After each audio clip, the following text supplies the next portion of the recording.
ரெண்டு புறம்போக்கு பசங்க தமிழ்நாட்டில இருந்து டெல்லி பார்லிமெண்ட்டுக்கு போயிட்டு இந்தியாவை பத்தி கேவலமா பேசுறானுங்க. யார் இந்த ரெண்டு புறம்போக்கு பசங்கன்னா, மதுரை எம்பி கம்யூனிஸ்ட் கட்சியை சேர்ந்த சூத்து வெங்கடேசன் எனக்கூடிய சு வெங்கடேசன், ஒருத்த தொண்டு மாமாவளன் எனக்கூடிய சொறி பிடிச்ச மொண்ட நாய். இந்த ரெண்டு நாய்களும் தான் பாகிஸ்தானுக்கு சொம்படிச்சுக்கிட்டு இருக்கானுங்க பார்லிமெண்ட்ல.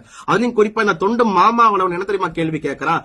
பெஹல்காம் தாக்குதல்ல எந்த ஒரு இந்திய வீரரும் உயிரிழக்க கிடையாது, ஒரே ஒரு குதிரை ஓட்டிப்பட்டு தான் உயிரிழந்திருக்காரு.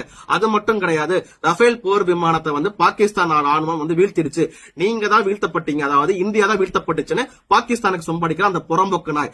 பார்லிமெண்ட்லயே அவனை திருப்பி அவன் சூ மேலே சுட்டிருக்கணும். இந்திய அரசாங்கம் அதை பண்ணாத விட்டது பெரிய தப்பு தான். இன்னொரு புறம்போக்கு சு வெங்கடேசன் என்ன தெரியுமா கேள்வி கேட்கிறான்?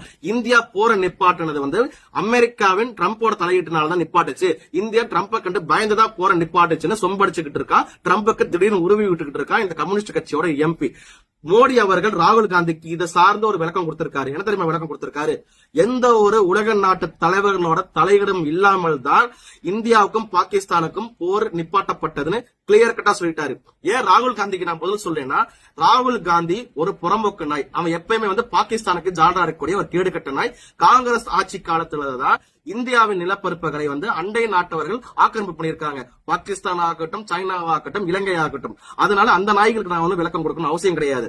ஆனா இங்க இருக்கக்கூடிய திருமாவளவன்